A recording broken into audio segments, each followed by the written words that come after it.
কি ব্যাপার তুমি? এই শরীরটা কদিন ধরে ভালো যাচ্ছে না, বাড়িতে বসে বসে একদম। আপনি এ বয়সে যেভাবে নিজের শরীরটাকে ধরে রেখেছেন, অনেক দিনের অভ্যেস তো। তোমার এবার নিজের সম্বন্ধে আর একটু যত্ন নেওয়া, একটু নজর দেওয়া উচিত। এখন আপনি তো আমার ইন্সপিরেশন। হ্যাঁ, তোমার ব্যবসা কিরকম চলছে জ্যোতির্ময়? ব্যবসা এখন ওই ধনতেরাসের ব্যস্ততা শুরু হয়ে যাবে।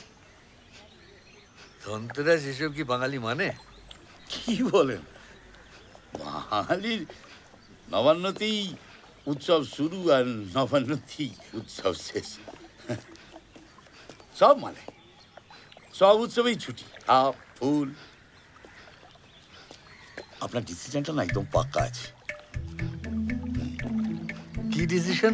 এই যে বিচ্ছেদ করে আবার নতুন করে জীবন শুরু। ফার্স্ট ইনিংসে 50, সেকেন্ড ইনিংসে 100। অনেকেই ভেবেছে আপনি করে দেখালেন,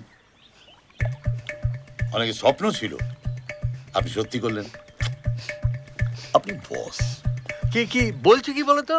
হয় হয় মিড লাইফে এই জিনিসটা হয় সবার, হয়তো আমারই হচ্ছে।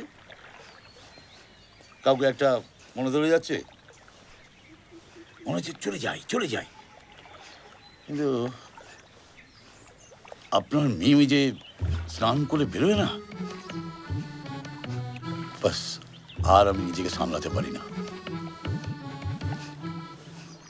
কিন্তু ভেতরে ভেতরে ইচ্ছেটা তো রয়ে যাচ্ছে না।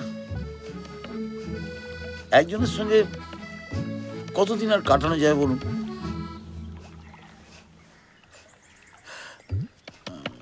কে ভদ্রমহিলা?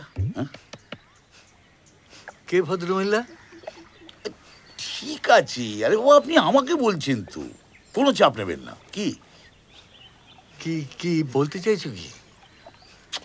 আরে কাকা, এখন তো আমরা বন্ধু না, একটা বয়সের পর শ্বশুর জামাই তো বন্ধু হয়ে যায় না। দেখো, তুমি আগে আমাকে বাবা বলে সম্বোধন করতে, তাই করে এসেছো বরাবর। এখন হঠাৎ কাকা, বস, এসব এসব কি বলছো বলো তো? জ্যোতির্ময়, আমার মনে হয় তোমার ডাক্তার দেখানো উচিত।